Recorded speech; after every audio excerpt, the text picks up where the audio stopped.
Coucou mes choup-choup, je suis super heureuse de vous retrouver puisque comme vous pouvez le voir, je ne suis pas dans un cadre habituel, je suis à la BNF et j'ai été invitée par l'Union Européenne, carrément, oui rien que ça, la région Nouvelle-Aquitaine et le CPER numérique, donc c'est une vidéo sponsorisée mais pas pour n'importe quoi, c'est en fait pour mettre en avant un projet qui est dirigé par plusieurs universités, pas qu'en France d'ailleurs, mais ça on en reparlera plus tard, pour permettre de rechercher des informations en fait dans les journaux anciens. Ça peut être un peu vu comme un complément de la plateforme Gallica qui existe déjà, qui numérise les journaux tout simplement, et ben là ça vous permettra de consulter plus avant certains journaux, par exemple avec certains mots-clés, mettons comme aujourd'hui on va le faire, Titanic, vous pourrez voir directement les titres qui sont sortis à l'époque, directement le jour même du naufrage, vous tapez juste Titanic et vous aurez tous les articles qui sont sortis qui parlent de ça.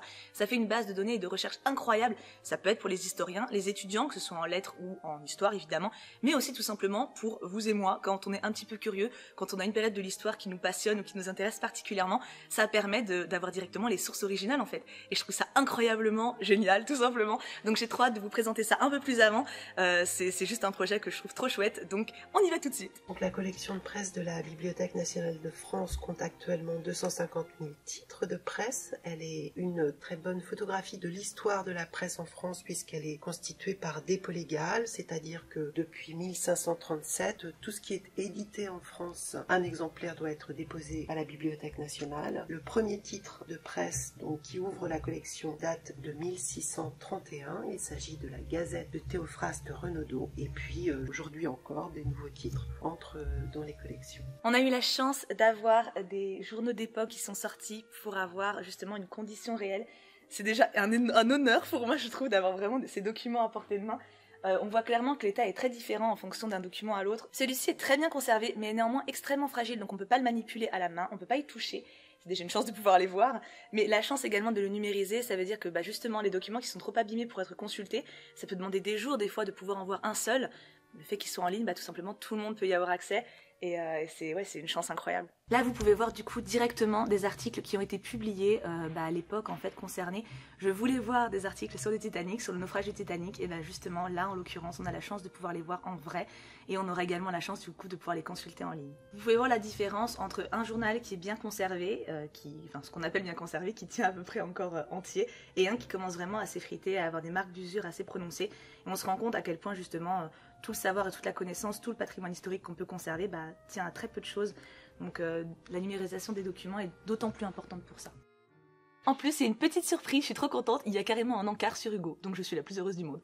Du coup, cette plateforme-là, elle héberge une sous-collection des journaux de la BNF, et en plus de ça, une sous-collection des journaux de la Bibliothèque nationale d'Autriche et une sous-collection des journaux de la Bibliothèque nationale de Finlande.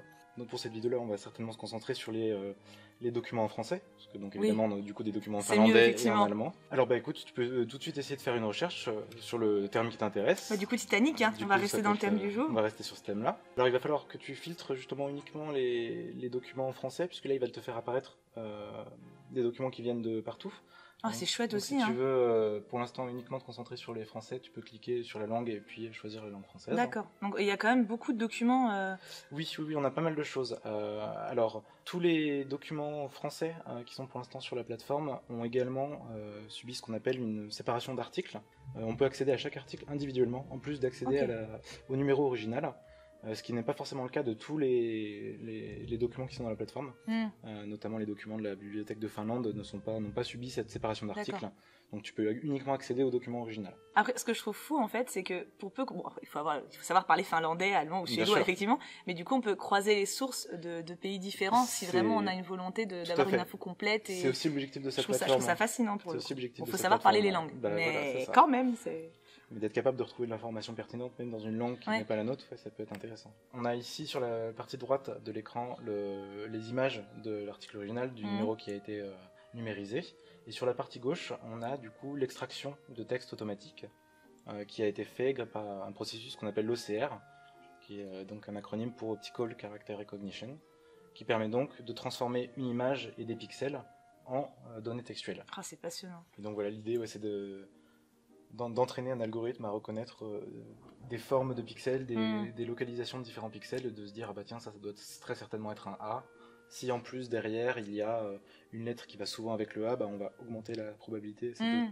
Là, on a plus d'assurance que c'est un A. C'est hyper utile l'OCR pour la recherche, parce que justement, ça t'a permis de retrouver cet article-là, qui est une image à partir d'un mot-clé. Oui, bah oui.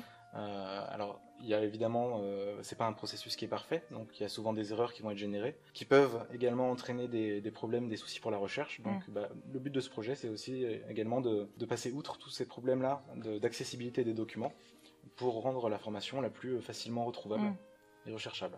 Après, de toute façon, pour le coup, la plateforme va évoluer de plus en plus. Bien donc, sûr. Pour le moment, déjà, ils ont fait ça très rapidement, etc. Donc ça va forcément aller qu'en s'améliorant avec le temps. Si tu veux accéder maintenant au numéro original, plus seulement l'article, tu peux cliquer directement ici. Et donc là, il va t'emmener sur une page avec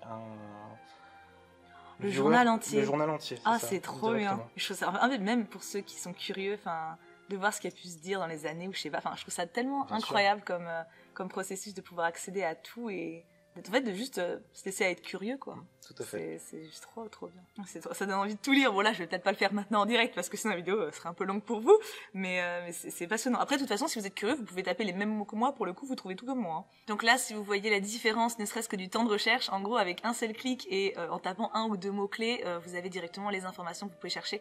Alors que forcément, consulter des archives en vrai, c'est bien plus complexe, bien plus long et ne serait-ce que pour faire un projet ou avoir des recherches dessus, ça demande beaucoup de temps. Voilà, tout simplement. Là, c'est vraiment tout le monde qui a accès et cette espèce de démocratie de l'information, on va dire, c'est génial pour tout le monde. Donc, n'hésitez pas à être curieux et à vous renseigner par vous-même. Et si vous avez des centres d'intérêt, des articles qui vous donnent envie de les voir, n'hésitez pas à aller les voir et dites-le en commentaire si vous avez quelques petits thèmes comme ça qui vous ont parlé, que vous avez trouvé sur le site, parce que je serais vraiment curieuse de voir les petits sujets qui vous intéressent à travers l'histoire comme ça, parce que moi j'en ai des dizaines en vrai, et j'ai juste envie de passer plein de temps là-dessus, c'est trop chouette. Donc le projet Newseye, c'est un projet européen qui implique 3 types de partenaires. Donc il y a des partenaires en sciences humaines, il y a des partenaires en informatique et il y a des bibliothèques. Donc il y a des fournisseurs de données, comme on appelle ça vulgairement, les bibliothèques. Il y a des gens qui font le traitement des données, qui sont les informaticiens, qui préparent le terrain pour les chercheurs en sciences humaines, qui sont de plus en plus des chercheurs en humanité numérique, c'est-à-dire des gens qui s'approprient les outils, qui s'approprient les collections numérisées pour faire des recherches qui, pour dire un grand mot, sont de plus en plus quantitatives et en plus d'être qualitatives. Donc ils veulent appréhender des grandes masses de données. Une des particularités du projet, c'est qu'on cherche à franchir les frontières linguistiques. Notre objectif, c'est d'obtenir des bases de connaissances qui soient indépendantes de la langue, ce qu'on peut appeler cross-link, qui ont en tout cas une propriété cross-link, c'est-à-dire que quand on va avoir une analyse du texte, on va repérer des événements, on va repérer des noms de personnes, et on pourra les indexer de façon indépendante de la langue. Et donc on pourra ensuite faire une étape d'analyse qualitative.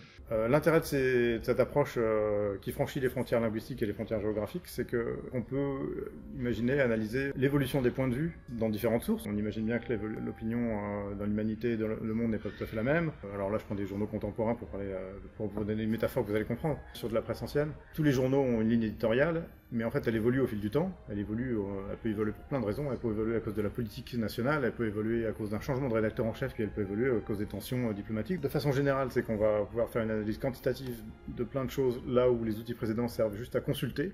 Alors, il existe déjà une plateforme en ligne qui s'appelle Gallica, qui recense les anciens journaux de cette manière-là. Mais Newseye, c'est pas la même démarche. C'est un prototype de système de recherche par rapport aux journaux anciens, justement, qui permet de donner justement des facilités à tous ceux qui peuvent utiliser ces moteurs. Donc, c'est complémentaire, on va dire. C'est différent et complémentaire. J'ai passé un très bon moment à la bibliothèque. D'ailleurs, je les remercie de m'avoir invitée parce que j'ai eu l'occasion de visiter des locaux que j'avais jamais vus de ma vie. Je me sens très fière d'avoir été mêlée à ce projet, même de loin, et qu'on m'ait proposé de le couvrir et de vous le présenter. J'ai fait des études de lettres, j'ai une licence de lettres modernes, et c'est vrai que c'est une partie de moi aussi. Tout ce qui est littérature, tout ce qui est recherche, ça m'a rappelé un peu mes centres d'intérêt premiers, et mes origines, on peut dire. J'espère que j'ai pu vous transmettre tout l'intérêt que le projet m'a apporté, et qu'il vous a intéressé également. Du coup, moi je vous laisse là, je vous remercie encore la bibliothèque de m'avoir invitée, je remercie l'équipe qui a été adorable, j'ai été super heureuse de rencontrer des personnes aussi passionnées et intéressantes. Merci à tout le monde, je vous aime très fort. Je vous fais des bisous et prenez bien soin de vous.